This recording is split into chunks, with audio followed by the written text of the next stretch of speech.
योग दर्शन की 102वीं कक्षा। इससे पहले हमारी 101 कक्षाएं हो गई हैं। योग दर्शन का प्रथम समाधिपाद चल रहा है और समाधिपाद के अंतर्गत कल की कक्षा तक हमने 38 सूत्रों को पूरा कर लिया है। इस सूत्र पर जो चर्चाएं हो रही थी वो पूरी हो गई थी कि हम स्वप्न के ज्ञान का आलंबन करके या निद्रा के ज्ञान का आलंबन करके कैसे अपने चित्त को स्थिरता में लेके आए, एकाग्र बनाएं।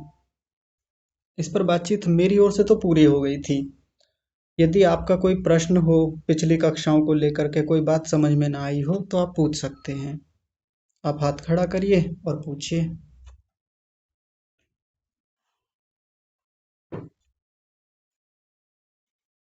जी बताइए, किसी की कोई समस्या हो, कोई समझ में ना आई हो कोई बात।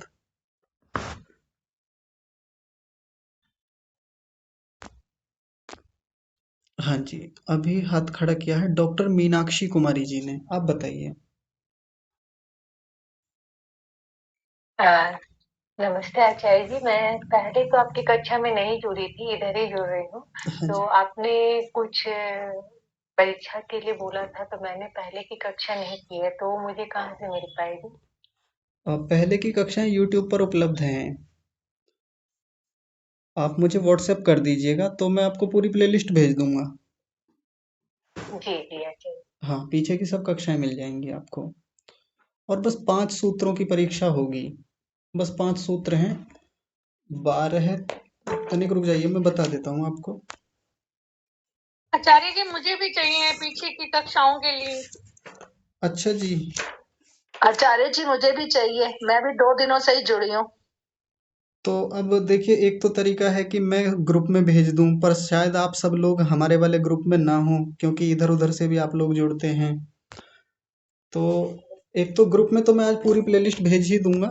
पूरी विधिवत प्लेलिस्ट आ जाएगी, वहाँ सभी कक्षाएं क्रम से हैं, सूत्र संख्या भी लिखी हुई है, वहाँ पे कौन सा सूत्र है, कक्षा संख्या भी लिखी हुई है। आसानी से आप सभी विषयों को देख सकते हैं। पर जो लोग हमारे समूह में नहीं है, योग दर्शन वाले में या आर्ष मंतव्य वाले ग्रुप में नहीं है, वो मुझे व्हाट्सएप कर दीजिएगा। व्हाट्सएप कैसे करेंगे? जहाँ से आप कक्षा में जुड़े हैं वहीं नीचे नंबर होगा 70 65 66 47 73, ये नंबर है, वह उस पर आप कर देंगे तो मैं आपको व्यक्तिगत भी भेज दूंगा और समूह में जोड़ लूंगा। तो एक तो सूत्र संख्या 12 है, 13 है, 14 है, 15 है और 16 है। बस ये सूत्र हैं जो परीक्षा में आएंगे। बस 5 सूत्र हैं। अभ्यास और वैराग्य 2 विषय हैं। इन्हीं 5 सूत्रों के भीतर अभ्यास और वैराग्य की लंबी चर्चा हुई है। तो एक एक चीज को आप बारीकी से देखिएगा ध्यान से, फिर मैं आपसे वहां प्रश्न करूंगा। और परीक्षा बिल्कुल ऐसी होगी जैसी पहले हुई थी। पूरे दिन भर का समय मिलेगा आपको। सुबह 6 बजे से लेकर रात में 10 बजे तक आप कभी भी उत्तर भेज सकते हैं आराम से। चलिए आज परीक्षा के बारे में थोड़ी बातचीत कर लेते हैं, मैं बता देता हूँ, नए लोग भी समझ लेंगे। पिछली बार कुछ लोगों ने पुस्तकों का सहारा लिया था, कोई बात नहीं, लेकिन उन्होंने ईमानदारी से बताया था कि हमने पुस्तक का सहारा लेकर के उत्तर लिखे थे। कुछ लोग। आचार्य जी, एक मिनट में बात कर सकती हूँ? जी अगर आप बताइए। ग्रुप में भेजेंगे तो हमारा फोन पूरा भर जाएगा। तो ग्रुप ग्रुप में क्या भेजेंगे? आप ग्रुप में कह रहे हैं ना, भेज दूंगा मैं दोबारा से। ग्रुप में क्या भेजूंगा? ये आपकी वीडियो। वीडियो नहीं भेजूंगा, वीडियो का लिंक भेजूंगा, कुछ नहीं भरेगा फोन में। अच्छा अच्छा, लिंक भेजेंगे, फिर ठीक है। हाँ जी। तो देखिए, ईमानदारी से अपनी परीक्षा देनी है। यदि आप कहीं से चोरी करके लिखेंगे या चीटिंग करके लिखेंगे तो फिर तो परमात्मा तो देख ही रहे हैं। मैं न्याय करूं या ना करूं परमात्मा तो न्याय कर ही देंगे। तो आप एकदम विनम्रता से, अच्छे से, सत्यनिष्ठा से, ईमानदारी से अपने प्रश्नों के उत्तर लिखिएगा। पिछली बार लोगों को अफसोस रहा कि हमारी तैयारी नहीं हो पाई, हम बाहर थे, व्यस्त थे। हालांकि लगभग 60 तक लोगों ने परीक्षा दी। हमारी कक्षा में 75-80 तक लोग जुड़ते हैं, जिनमें से लगभग 60 लोगों ने परीक्षा दी। बहुत अच्छा प्रयास सबका रहा। तो पिछली बार जो कसक रह गई थी, जो मलाल रह गया था कि अच्छा नहीं लिख पाए, कम लिख पाए, और बढ़िया लिख सकते थे हम, लेखन कमजोर रहा, राइटिंग अच्छी नहीं हुई, टाइपिंग अच्छे से नहीं कर पाए थे, तो इस बार आप वो कसक पूरी कर लीजिएगा। इस बार छोटा सा आपको छोटी तैयारी करनी है, 5 सूत्र हैं बस। अभ्यास और वैराग्य नाम का टॉपिक है, बस इसमें से देख के लिखना है। इस बार प्रश्न आपके सामने जो रहेंगे वो फैक्ट्स पर आधारित तो रहेंगे, तथ्य आपसे पूछे जाएंगे, जिसमें महर्षि पतंजलि के सूत्र और महर्षि व्यास जी का भाष्य, इसमें से आपको प्रश्न आएंगे। साथ में कुछ आपसे अवधारणाएं भी पूछी जाएंगी कि ऐसा कैसे होता है, ऐसा क्यों होता है। अगर मैंने पूछ लिया कि वैराग्य क्या है, ये तो आप लिख देंगे कि वैराग्य क्या होता है, सूत्र लिख देंगे दृष्टानुश्रविक विषय कि ऐसा होता है वैसा होता है। लेकिन मैं आपसे ऐसे प्रश्न भी करूंगा कि ऐसा क्यों होता है, ऐसा कैसे होता है। तो वो आपको अपने जीवन के आधार पर, अपने अनुभवों के आधार पर, या जैसे कक्षा में चर्चाएं हुई हैं पिछले दिनों, उसके आधार पर आप अपने उत्तर लिखने का प्रयास कीजिएगा। चलिए, ये चर्चा तो यहीं पर हुई। तो अब आगे बताइए जी। बड़े भैया, आपने हाथ खड़ा किया हुआ है, कोई प्रश्न हो तो बताइए। नमस्ते सर जी। नमस्ते जी। ये 38वां जो सूत्र है, स्वप्न निद्रा ज्ञान आलम्बनम हुआ, जी इसमें एक थोड़ी सी समस्या आ रही थी जी कि जब स्वप्न कल्पित होते हैं, भावित होते हैं और मिथ्या होते हैं, तो इनसे मतलब एकाग्रता किस प्रकार बनाई जा सकती है? एकाग्रता में मतलब किस प्रकार सहायक होंगे? ये तो ठीक है कि जो अच्छे स्वप्न है उनको स्मरण करके हम अपनी एकाग्रता बनाने में या अपने चित्त की स्थिति पर तक ले जाने में सहायता मिलती है, ये तो स्पष्ट है। हाँ जी। लेकिन जो चीज मिथ्या है, जो कल्पित है, जो जिसका कोई आधार नहीं है, जो अवास्तविक है, क्षणिक है, उसको कैसे मतलब इस स्थिति में कैसे सहायक बनेगी वो? हाँ या उसको ऋषि ने दिया है यहाँ पर, तो उसका क्या आधार रहा होगा? ऐसा विचार आ रहा था मन में। हाँ, देखिए वैसे तो चर्चा हो गई हमारी, दो 2 दिन हमने इसी पर लंबी बातचीत की है।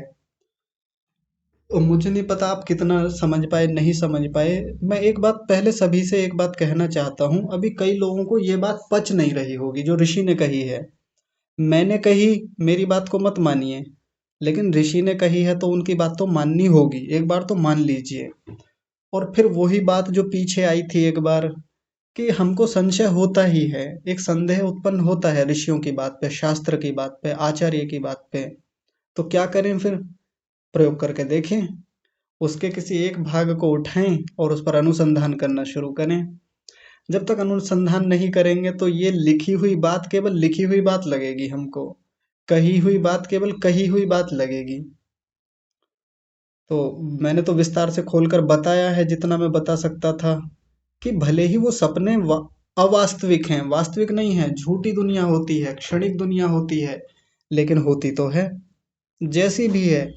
अब उसमें स्वप्न अच्छे भी आते हैं, बुरे भी आते हैं, कम समय के लिए आते हैं, कई बार खुशियां दे जाते हैं, कई बार बहुत परेशान कर जाते हैं। तो जो स्वप्न हमको अच्छी चीजें देकर गए, जहां हमारा एक अच्छा अनुभव रहा उठने के बाद में, बस उसी को आधार बनाना है, उसी की बार बार स्मृति करनी है। वैसे भी तो हम अपने व्यावहारिक जीवन में खूब कल्पनाएं करते रहते हैं, भले ही वो वास्तविकता से ना जुड़ी हुई हों, भले ही वो हमारे जीवन में ना चल रही हों, लेकिन फिर भी एक कल्पना हमारी चलती रहती है। क्या कल्पना? जैसे वहां जाएंगे, वहां घूमेंगे, भाई आनंद आ जाएगा। जब पिछली बार वहां गए थे तो बहुत अच्छा लगा था, इस बार गर्मियों की छुट्टियों में वहां चलेंगे। गए नहीं है अभी वहां पे, ना कोई वर्तमान का अनुभव है और भूतकाल का भी शायद ना हो, लेकिन कल्पना कर रखी है जी वहां चलेंगे, वहां के बारे में ऐसा सुन रखा है हमने। उनसे मिल के आएंगे, बड़े बड़े विद्वान हैं, एक बार उनसे बातचीत करेंगे, उनसे फोन पर बात करेंगे।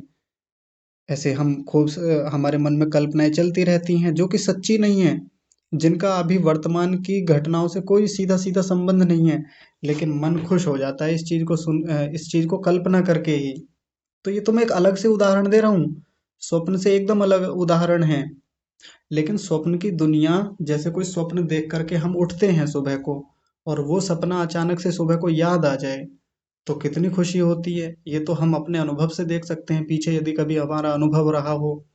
अब बस हम लोगों के साथ समस्या ये है, या हमारी कमजोरी ये रही, कि हमने उस सपने पर फिर काम नहीं किया, छोड़ दिया उसको, ऐसे ही हल्के में ले लिया था। अब यहाँ सूत्र में और व्यास भाष्य में पहली बार पता चला कि इसको तो आधार बना करके मन को भी एकाग्र किया जा सकता है। ये तो एक तरीका हो गया। दूसरा तरीका जब इसमें कल मैंने रखा था, एक बात कही थी, मैंने कहा था कि जैसे स्वप्न क्षणिक होते हैं, जैसे स्वप्न की दुनिया बहुत कम समय के लिए आती है और फिर गायब हो जाती है। रात में चाहे 1 घंटे का सपना देखा हो, 2 घंटे का, 3 घंटे का, चाहे 5 घंटे का, कितना भी लंबा सपना देखा हो, सुबह को ऐसा लगता है जैसे बस कुछ मिनटों या सेकंडों के लिए कोई सपना आया था और वो गायब हो गया, हट गया। तो वो जो एक दुनिया है जो भीतर चल रही है, वो बहुत कम समय के लिए आई, क्षणिक थी। वैसे ही जीवन भी क्षणिक है। जैसे हम यहाँ हमारे जीवन में इतनी सारी चीजें चल रही हैं, हम इतने प्रयत्न करते हैं, पुरुषार्थ करते हैं आजीविका के लिए, मनोरंजन के लिए। सपने में भी तो ऐसे ही कर रहे थे हम, सपने में भी यही सब चल रहा था और यहाँ भी लगभग वैसा ही चल रहा है। अब जैसे सपना थोड़ी देर में गायब हो गया, एक दिन ये दुनिया भी ऐसे ही गायब हो जाएगी, पता भी नहीं चलेगा। तो ये जो ज्ञान का आलंबन जब लिया जाता है स्वप्न का, तो ये मन को स्थिर करने लगता है धीरे धीरे। ये प्रयोग की बात है, अनुभूति की बात है, स्वयं करके देखने की बात है। ठीक है जी।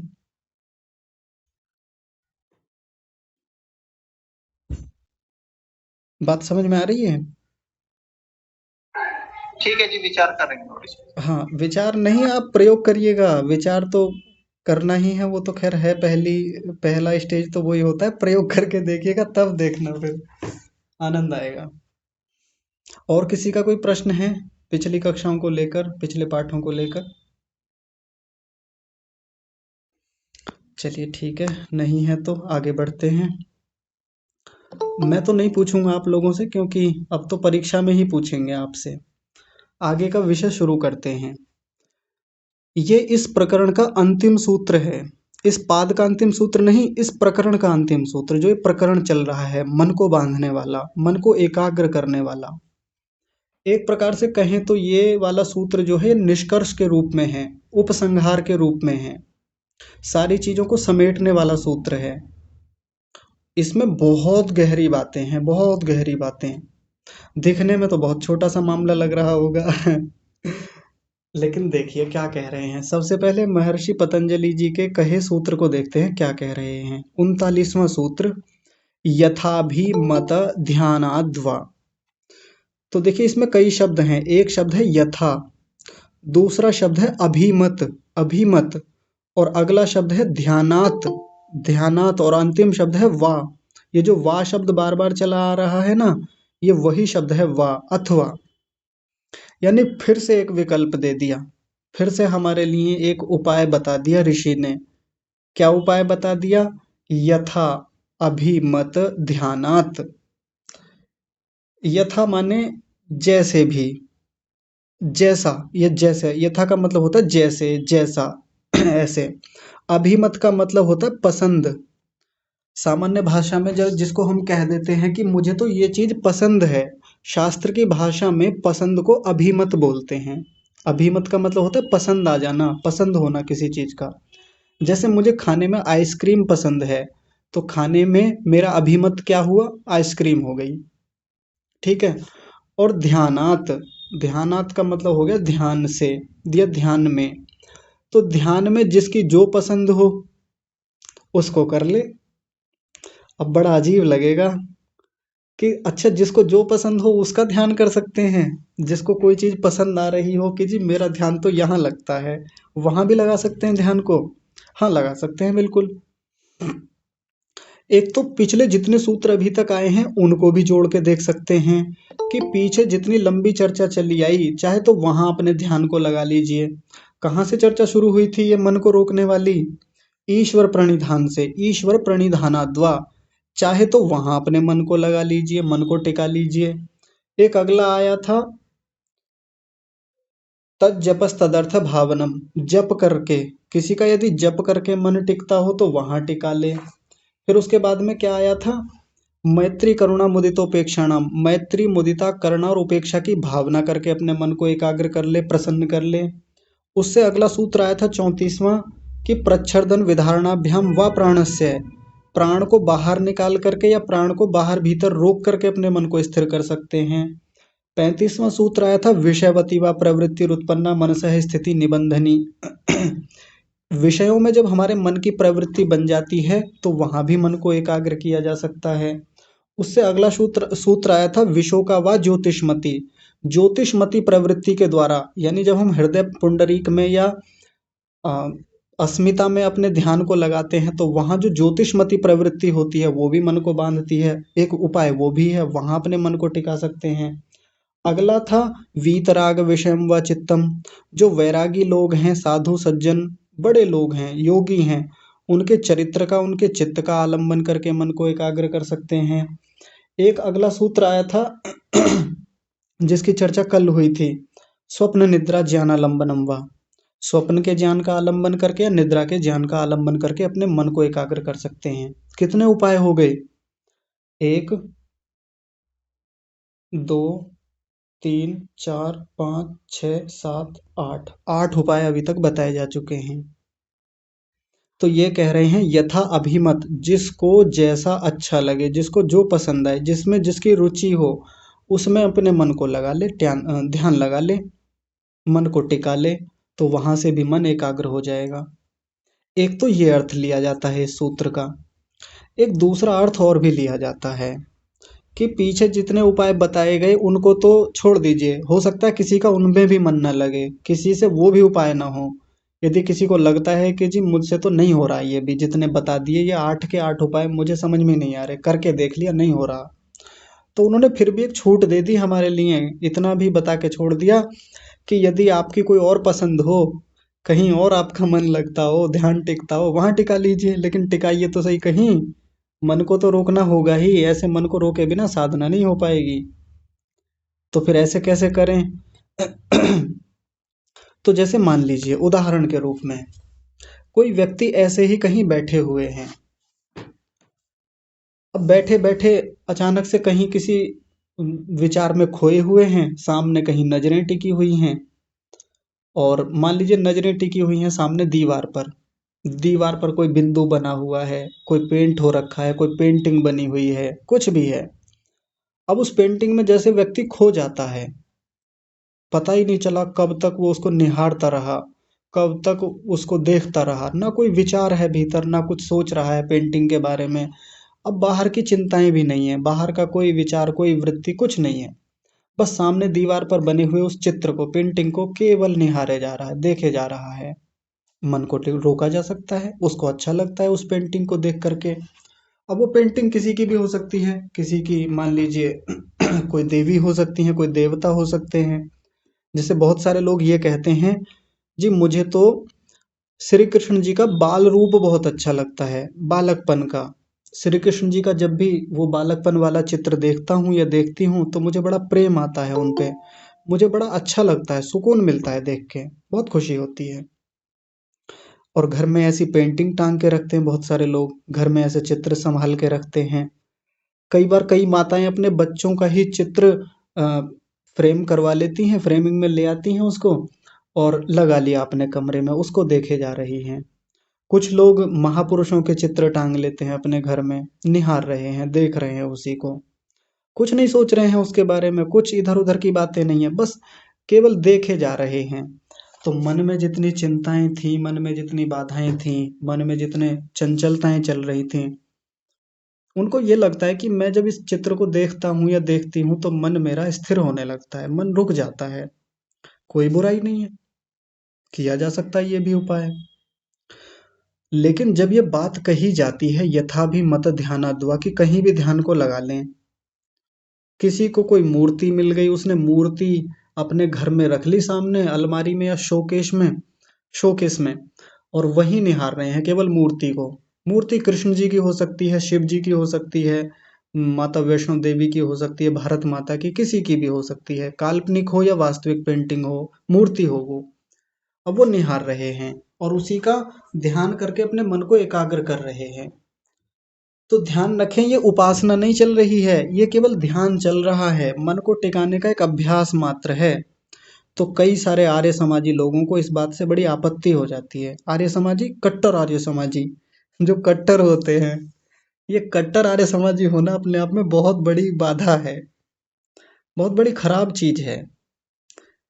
हमने ऊपर ऊपर से कुछ 4-5 चीजें पढ़ ली, कुछ सत्यार्थ प्रकाश पढ़ लिया और उसको भी ठीक से नहीं पढ़ा, तो हम सोचने लगते हैं कि ना, मूर्ति को तो उठाना ही नहीं है, मूर्ति की ओर तो देखना ही नहीं है, मूर्ति तो घर में होनी ही नहीं चाहिए, और इसका तो ध्यान ही नहीं करना चाहिए। मना किया है ऋषियों ने, ऋषि दयानंद ने तो खंडन किया है। ये भूल जाते हैं कि ऋषि दयानंद ने क्यों खंडन किया है, किस प्रकरण को लेकर खंडन किया है। उन्होंने खंडन बस इसलिए किया है कि हम उस मूर्ति को भगवान ना मान लें, क्योंकि व्यक्ति उस मूर्ति को भगवान मानता है, फिर उसी को ऐसा समझने लगता है कि यही सब कुछ है, यही मुझको सब कुछ देगी, यही मेरा सब कुछ करेगी। इसलिए उन्होंने खंडन किया था, और वो ठीक था, बिल्कुल उस समय पर करना बहुत उचित था। लेकिन ध्यान की प्रक्रिया में किसी मूर्ति का ध्यान करना, मूर्ति के अंग विशेष का ध्यान करना, किसी उसके एक पार्ट विशेष का ध्यान करना कोई बुराई नहीं है। मन रोकना उद्देश्य है। आपत्ति हो जाती है कई बार कई लोगों को इतनी बात सुन करके, और हो सकता है कक्षा में भी अभी हो जाए इस बात को लेकर के। मैं फिर कह रहा हूँ, उपासना नहीं है ये अभी तक जो बात चल रही है, ये ध्यान की एक प्रक्रिया मात्र है, और ध्यान और उपासना में भेद होता है। इसकी चर्चा पहले हो गई थी एक बार हमारी। तो मूर्ति हो सकती है, कोई चित्र हो सकता है, सामने कोई फुलवारी हो सकती है, फूल हो सकता है, कोई व्यक्ति विशेष हो सकता है, किसी व्यक्ति के विचार हो सकते हैं, कोई सिद्धांत हो सकता है, ऋषियों के वचन हो सकते हैं। उनको लेकर के व्यक्ति अपने ध्यान को टिकाता है, क्योंकि उसे वो चीजें पसंद आती हैं। यथा अभिमत, जैसा अपनी पसंद है उसके हिसाब से। लेकिन इसमें एक छोटी सी सावधानी रखनी होती है। ये स्वामी सत्यपति परिव्राजक जी ने इस बात को खोला है योग दर्शन के भाष्य में। उन्होंने कहा है कि वो सब चीजें शास्त्र के अनुकूल होनी चाहिए। चीजें पसंद तो आ रही हैं हमको, लेकिन शास्त्र के अनुकूल भी तो हों वो। अब मान लीजिए कोई व्यक्ति कहने लगे, जी मुझको तो मेरा तो ध्यान दारू पे बहुत अच्छा लगता है, सामने बोतल रखी हो तो बस मैं निहारे जाता हूँ और मुझको बड़ा अच्छा लगता है, मजा आता है उसको देख करके। या कोई खराब चित्र है, देखने में ही बहुत भद्दा है, मुझको उसको देख के ध्यान टिक जाता है। तो ऐसे नहीं कि कुछ भी पसंद है तो फिर उसी पे मन को टिकाने के लिए यहाँ कह दिया। हमें शास्त्रकार की बात को थोड़ा और खोलना होता है, समझना होता है। यहाँ यथाभिमत में अपनी पसंद का मतलब ये नहीं कि फिर कुछ भी पसंद आए तो उसी पे ध्यान को टिका ले। अपनी पसंद का मतलब ये है कि वो हमारे चित्त पर अच्छा भी तो प्रभाव डाले, उससे हमारे भीतर खराब संस्कार ना बने, वो सच में मन को बांधने वाली हो, मन के भीतर अक्लिष्ट वृत्तियां देने वाली हो, क्लेशों को दूर करने वाली वृत्ति बने, तब तो है उसका फायदा, तब तो ध्यान लगाने का लाभ है। अब कोई व्यक्ति ध्यान ही ऐसी चीज का कर रहा है जो उसके भीतर राग पैदा करने वाली है, उसके भीतर और अधिक मात्रा में द्वेष अविद्या पैदा करने वाली है, तो ऐसे ध्यान से लाभ थोड़ी होगा। वो तो और उसको बंधनों में ले जाएगा, वो तो और उसको पागल कर देगा आगे चल के। कोई कहता है जी मेरा ध्यान तो छोले भटूरे में बहुत बढ़िया लगता है, खाने में बहुत बढ़िया लगता है, रसगुल्ले मिल जाएं उसमें बहुत बढ़िया लगता है, क्योंकि मुझे तो वही पसंद है। तो आप कर तो लेंगे ध्यान, हो सकता है मन को बांध भी लेंगे रसगुल्ले पे ध्यान करके। बार बार उस स्थिति को याद करके कि तब रसगुल्ला खाया था, तब ये चीज खाई थी, लेकिन वो तो एक रागात्मक स्थिति हो गई, उसके प्रति राग है हमारा। ध्यान रखना चाहिए इन चीजों का, ध्यान लगाएं, उसका खूब ध्यान करें, लेकिन वो चीज हमारे लिए लाभकारी भी तो हो, अक्लिष्ट वृत्तियां बनाने वाली हो। अक्लिष्ट वृत्तियां आपको पता ही है, पीछे बताई जा चुकी हैं, यानी जो विद्या से युक्त है, जिसमें न राग है, न द्वेष है, न अविद्या है, न अस्मिता है, न अभिनिवेश है, ऐसी ऐसी वृत्ति बने हमारे भीतर उस ध्यान को करते समय। तो देखिए ये बात तो यहाँ पर महर्षि व्यास जी ने भी खोली, यदेव अभिमतम तदेव ध्यायेत, जैसा जिसको पसंद है उसका ध्यान करना चाहिए। बिल्कुल वही बात इन्होंने यहाँ पे खोल दी। इतनी बात हो गई, लेकिन अब सबसे महत्वपूर्ण बात आगे है अंतिम पंक्ति में। आपको दिखने में बड़ी छोटी सी पंक्ति लगेगी, लेकिन पूरे योग दर्शन की अब तक की सभी बातों का सार इस पंक्ति में आ जाता है, ध्यान से समझेंगे। वो कह रहे हैं तत्र लब्ध स्थितिकम अन्यत्रापि स्थिति पदम लभत इति। बहुत गहरी बात है, बहुत गहरी बात। क्या कह रहे हैं? तत्र, तत्र माने वहां पर। वहां पर कहाँ पर? जहां पर हमने अपनी पसंद के विषय पे ध्यान लगाया है। लब्ध स्थिति, लब्ध का मतलब होता है प्राप्ति, जैसे उपलब्धि होती है वैसे लब्धि होती है। लब्ध यानी प्राप्त हो जाना, किसका? स्थिति का। जब वो स्थिति प्राप्त हो जाएगी हमको, तो वो स्थिति पता है क्या करती है, उससे क्या लाभ होता है, अन्यत्रपि स्थिति पदम लभति, अन्य स्थानों पर भी स्थिति पद को देने वाली होती है। कितने लोग योग दर्शन को पढ़ने के बाद इस पंक्ति को जल्दी जल्दी पढ़ के निकल जाते हैं, लेकिन कितनी गहरी बात है उदाहरणों से समझते हैं। आप लोग चौंक जाएंगे इस पंक्ति को सुन करके। कैसे, सुनिए। हालांकि चर्चाएं हुई हैं इसके बारे में भी पीछे, लेकिन आज ये प्रकरण आया है तो आज इस पर विस्तार से बात करेंगे। ऋषि समझाना चाह रहे हैं कि जिस चीज का हम ध्यान करते हैं, जिस चीज पर हम अपने मन को टिकाते हैं, तो वहां से जो मन की एकाग्रता बनती है, मन की जो स्थिति पैदा होती है, उत्पन्न होती है, वो अन्य स्थानों पर भी एकाग्रता को बनाने में सहायक होती है। और यहाँ एक बात छुपी हुई है जो लिखी हुई नहीं है, वो क्या है, एक स्थान पर बिगाड़ी हुई एकाग्रता बाकी स्थानों पर एकाग्रता को बिगाड़ने में बहुत सहायक होती है। कैसे, उदाहरण से समझते हैं। एक व्यक्ति जब शाम को ऑफिस से लौटता है, तो वो अपनी पत्नी से कहता है कि खाना ले आओ, जल्दी भूख लग रही है बहुत तेज। तो ज्यादातर शहरों में जो स्थितियां हैं वो क्या हैं, एक भोजन कक्ष बना रखा है अलग से भोजन करने के लिए, डाइनिंग रूम शायद जिसको कहते हैं, उसमें एक डाइनिंग टेबल लगा हुआ है और उस कमरे में टीवी जरूर मिलेगा। तो डाइनिंग टेबल पे खाना सजा दिया है धर्मपत्नी जी ने, पति महोदय आए हैं, बालक बच्चे सब बिठा लिए हैं कुर्सियों पर, सामने टीवी चल रहा है और टीवी पर या तो कोई सीरियल चल रहा होता है, कोई न्यूज चल रही है या कोई मूवी चल रही है। टीवी देख रहे हैं, साथ में क्या कर रहे हैं, खाना खा रहे हैं। हम पीछे पढ़ के आए हैं कि जब कोई काम करें तो पूरी एकाग्रता से करें, खाना खाएं तो केवल खाना खाएं। उस समय खाना खाते समय और विचार और वृत्तियां और दृश्य और बातें उस समय नहीं होनी चाहिए। इतना तो हमारे बड़े बूढ़ों ने हमको समझाया है, खाना खाते समय बात नहीं करनी चाहिए, खाना खाते समय खाना खाना चाहिए। लेकिन हम इतने एडवांस्ड हो गए, हम इतने आधुनिक हो गए, मॉडर्न हो गए कि हम सोचते हैं कि जब तक टीवी ना चले और पूरे दिन भर की खबरें ना देखें तब तक भोजन कैसे पचेगा हमारा, अच्छा ही नहीं लगता भोजन करना। और डाइनिंग टेबल में यदि टीवी ना हो, क्षमा कीजिए, डाइनिंग रूम में यदि टीवी ना हो, तो फिर हमारे आधुनिक होने का लाभ ही क्या है, फिर हमको लोग कैसे आधुनिक मानेंगे। सबके घर में मिलेगा ज्यादातर, गांव में भी ये स्थितियां होने लगी। गांव में डाइनिंग रूम तो नहीं होते, बेडरूम होता है, उसी बेडरूम में उसी में सोना, उसी में खाना, उसी में सब कुछ चलता है, तो टीवी भी उसी में रख रखा है और ये हर व्यक्ति कर रहा है। किसी का डाइनिंग रूम नहीं है, डाइनिंग टेबल नहीं है, वहां टीवी नहीं है, तो हाथ में तो टीवी है। जो इस समय जिस टीवी पर आप बैठे हुए हैं यानी मोबाइल फोन, खाना खाने बैठे तो साथ में फोन चला लिया, मूवी चला ली, सीरियल चला लिया, कोई न्यूज चला ली, कुछ भी चला लेते हैं। तो आप सोचिए, जिस समय आप खाना खा रहे हैं तो खाना खाने से संबंधित विचार भीतर जा रहे हैं, या जो टीवी में चलचित्र चल रहे हैं, एडवर्टीजमेंट आ रहे हैं, बातें हो रही हैं, चर्चाएं हो रही हैं, विजुअल फॉर्म में और ऑडियो फॉर्म में जो हमारे भीतर इंफॉर्मेशन जा रही है वो जाएगी, या खाने से संबंधित वृत्तियां भीतर जाएंगी।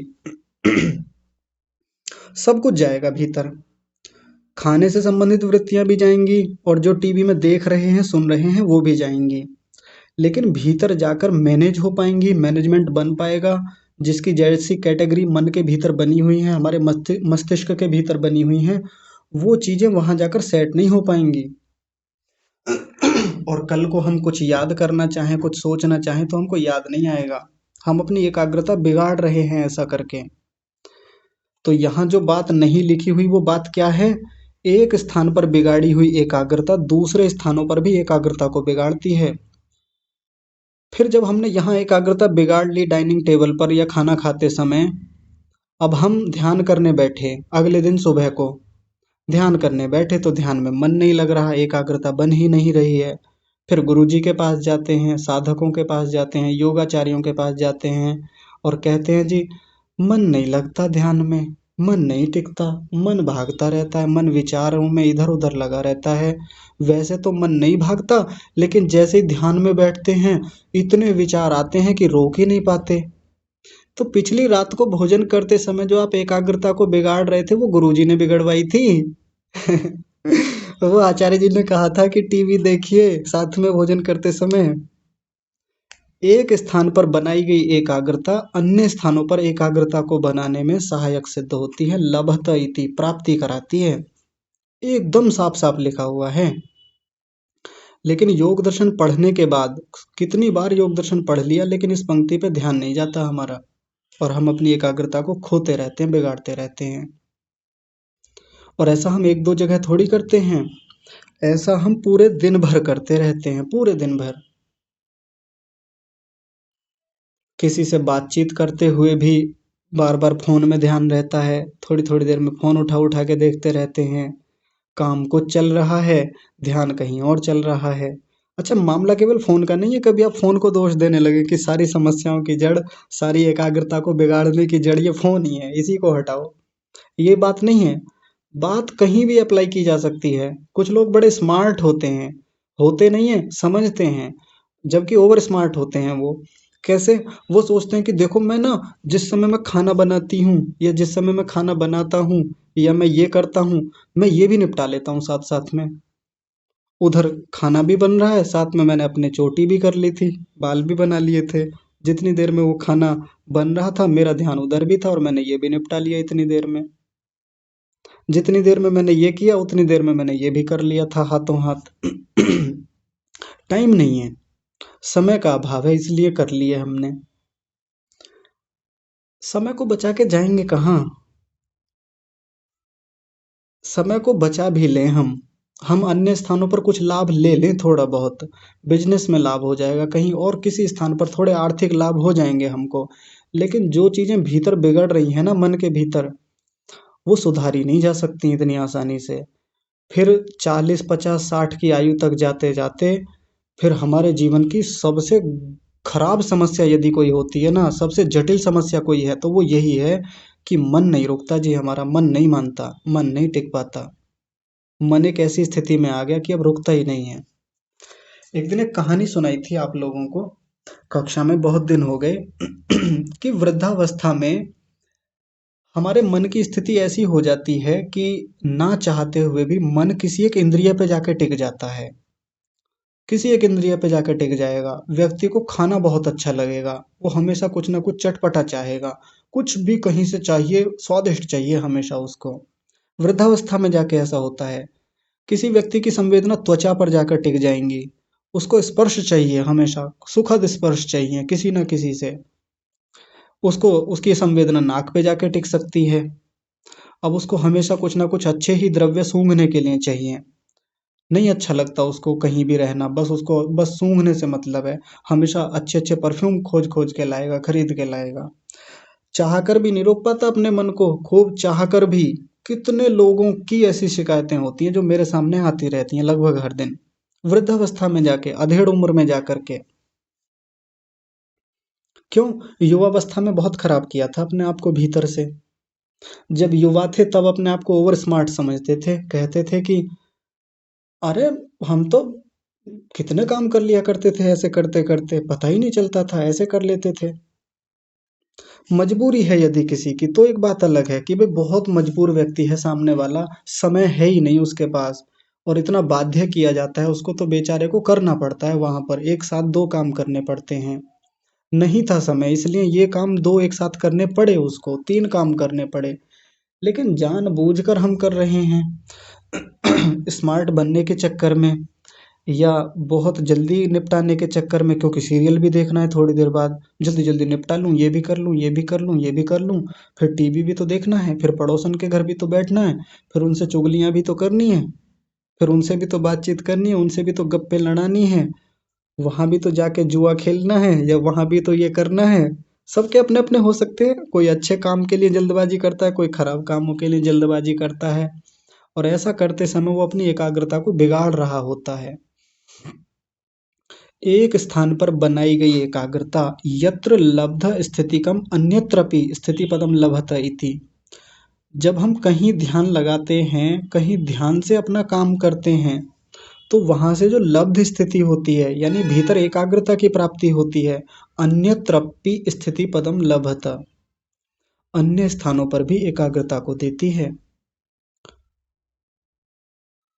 तो आज कुछ और उदाहरण देख लेते हैं। पीछे की कक्षाओं में जो उदाहरण दिए थे आज याद आ जाएंगे आपको सारे। एक व्यक्ति को गाने सुनने का शौक है, संगीत सुनने का शौक है, भजन सुनता है, कोई भी कुछ भी चीज़ सुनता है। किसी व्यक्ति को ये पसंद है कि वो ओम का साउंड चला लेता है फ़ोन में और उसको बस वो ही अच्छा लगता है। किसी को लगता है कि वो आरती सुन लेता है, भजन सुन लेता है तो बहुत खुशी होती है, मन एकाग्र हो जाता है उसका। गायत्री मंत्र चला दिया फ़ोन में, उसी पर मन को टिका लेता है, अच्छा लगता है, स्थिति बनती है, बहुत बढ़िया है, वहीं मन को टिकाए।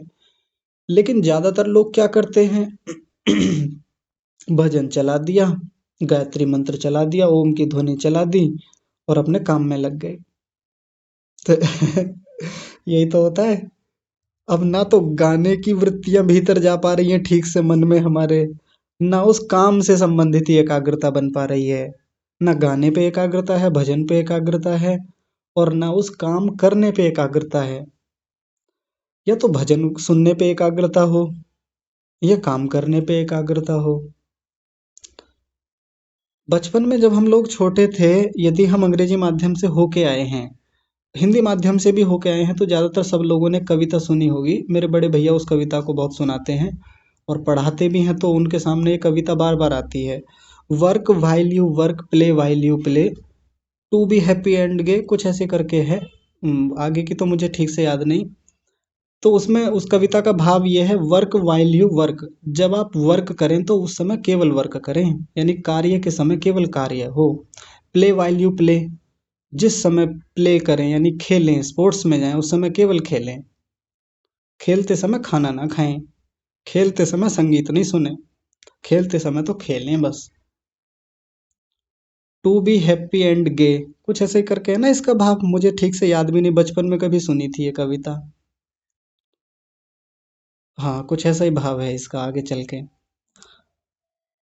तो यदि हम ऐसा करेंगे तो एकाग्रता बहुत शानदार बनेगी, बहुत बढ़िया बनेगी। नहीं तो आप लोगों को मैं एक सच्ची बात बताता हूँ, मेरी दृष्टि तो कक्षा में यहाँ सब लोगों पे रहती है, सब लोगों को देखता रहता हूँ। कई बार मैं देखता हूँ कि जैसे कक्षा में कोई व्यक्ति जुड़े हुए हैं अचानक से उनका वीडियो खुला रह गया गलती से, या उन्होंने उन जानबूझ के खुल गया, जैसे भी हुआ हो ये वो जाने। मेरी जैसे उन पर दृष्टि जाती है तो मैं देखता हूँ कि वो मेरी बातचीत पे शायद उनका ध्यान कम है, बीच में कभी सुन ली तो सुन ली, अब वो किसी और से बात कर रहे हैं उस समय। कोई सज्जन ड्राइविंग कर रहे हैं, कोई राइडिंग कर रहे हैं कक्षा के समय, कोई कुछ कर रहे हैं। मैं तो ज़्यादातर मना करता हूँ सबसे कि यदि बहुत मजबूरी है आपकी तो एक बात अलग है, लेकिन यदि बहुत मजबूरी नहीं है, कक्षा में जुड़ना पड़ रहा है, तो मैं चाहता हूँ कि आप पहले अपने उस काम को निपटाएं जिस काम में आप हैं अभी इस समय, जिस प्रोफेशन में हैं।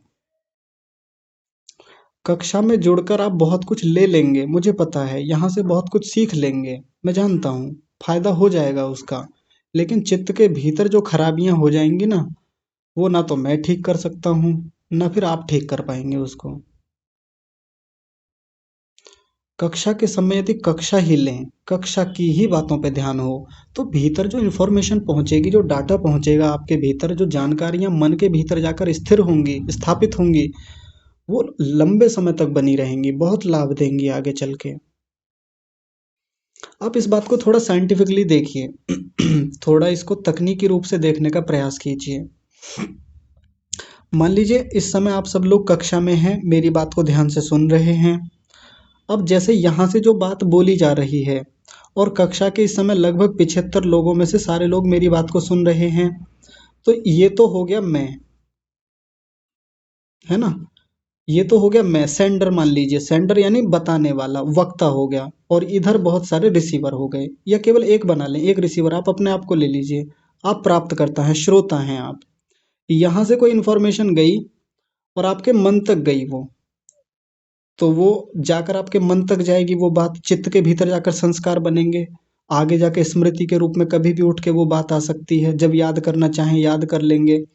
लेकिन इधर से मेरी बात भी सुन रहे हैं, इधर से पड़ोसी की भी बात सुन रहे हैं, डीजे भी चल रहा है, माता पिता ने आवाज़ दे दी, किसी बच्चे ने आवाज़ दे दी, बच्चे को भी खिला रहे हैं, खाना भी बना रहे हैं। तो इतनी सारी जो इन्फॉर्मेशन आ रही हैं, सब मन के भीतर जा रही हैं।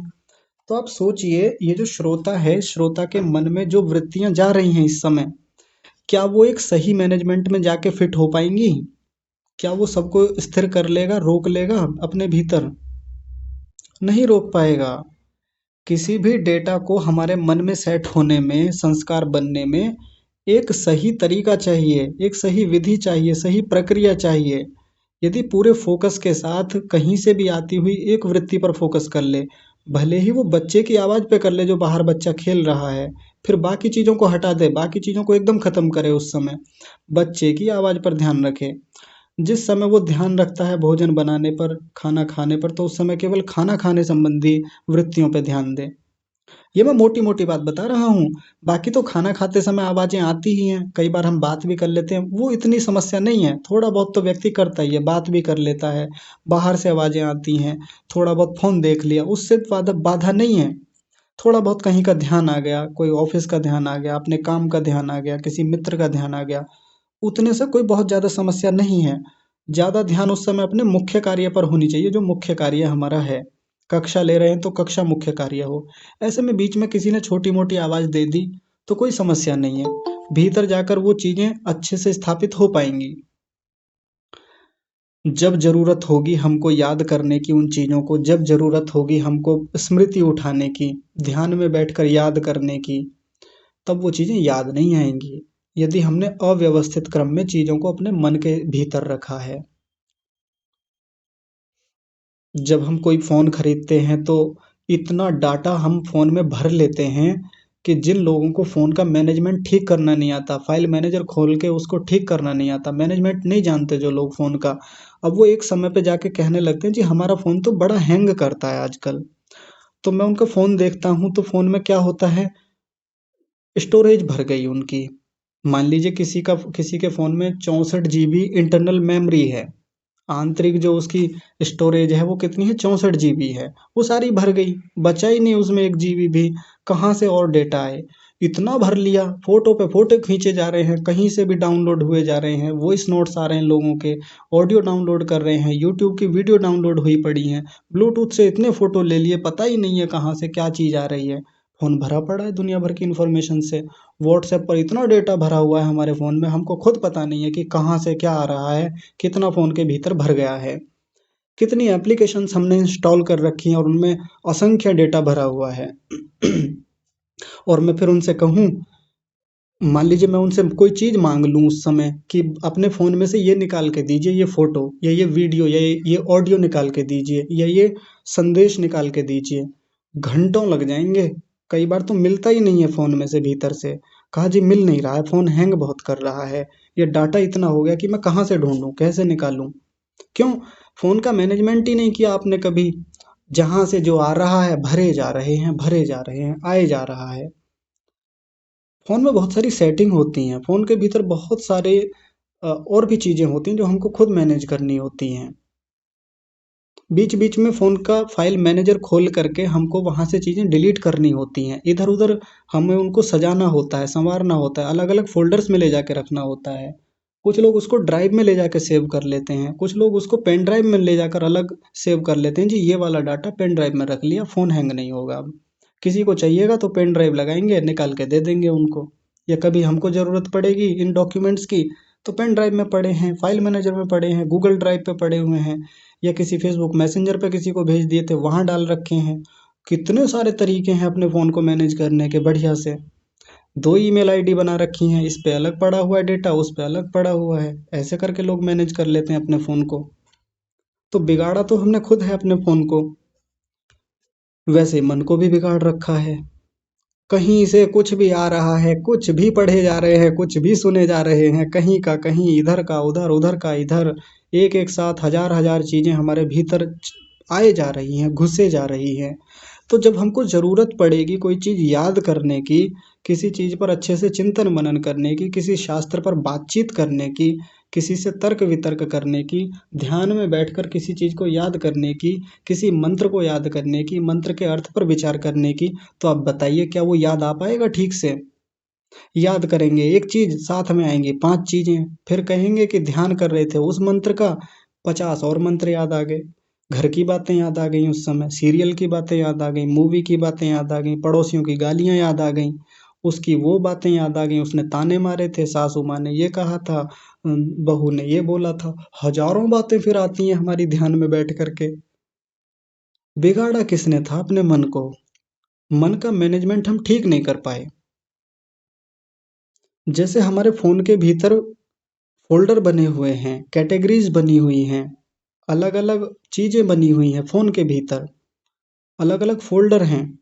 मन के भीतर भी फ़ोल्डर हैं, मन के भीतर भी कैटेगरीज़ हैं। हर किसी कैटेगरी में उसी के हिसाब से डेटा जाके सेट होता है, वैसे ही नहीं होता। मन को समझना पड़ेगा, मन को जानना पड़ेगा। उसको जो चीज़ें चाहिए वो ही देनी होंगी हमको, और व्यवस्थित क्रम में देनी होंगी। तब तो मन बढ़िया से काम करेगा, मन खुश रहेगा, प्रसन्न रहेगा, अच्छे से चीज़ों को सेट करके रखेगा। वरना तो फिर एकाग्रता बिगड़ेगी, निश्चित रूप से बिगड़ेगी, और ध्यान में, साधना में ये समस्याएं जीवन भर बनी रहेंगी ऐसे ही। तो ऋषि की इस बात को बड़े ध्यान से समझ लें। मैं तो कह रहा हूँ इस बात को यहाँ से उठा करके स्क्रीनशॉट ले लीजिए, किसी के पास योग दर्शन है वहाँ से ले लीजिए, अपने घर की दीवार पे लिख लीजिए, कहीं दरवाजे पे लिख लीजिए, जो ये बात हमेशा याद रहे, दिखती रहे, रट लीजिए, कहीं लिख लीजिए। तत्र लब, पूरी बात को लिख लीजिए, जो पूरी बात है इसको तो लिख लीजिए, ये तो बहुत ही काम की है। तत्र लब्ध स्थितिकम अन्यत्रपि स्थिति पदम लभते इति। यदि तत्र का मतलब वहां पर, जहां पर हमने ध्यान लगाया है, लब्ध स्थिति, और वहां से जो स्थिति प्राप्त हुई है, लब्धि हुई है, अन्यत्रपि, अन्य स्थानों पर भी, स्थिति पदम, स्थिति को देने वाली होती है, प्राप्त कराने वाली। लभता का मतलब होता है प्राप्त कराती है, लाभ कराती है। ठीक है जी, मेरी ओर से तो बातचीत पूरी हो गई है। अगर यहाँ से भी किसी का कोई प्रश्न हो तो आप प्रश्न कर सकते हैं कल की कक्षा में। ठीक है, तो आज का विषय समाप्त करते हैं। सभी का बहुत सारा धन्यवाद। परमात्मा का तो और भी बड़ा धन्यवाद, जिन्होंने ये उत्तम व्यवस्थाएं हमको दी, इतना प्यारा मन दिया, इतना कुछ हमको दिया, तो उनका तो विशेष धन्यवाद। आज की कक्षा को यहीं विराम। आप सभी को सादर प्रणाम। ओम।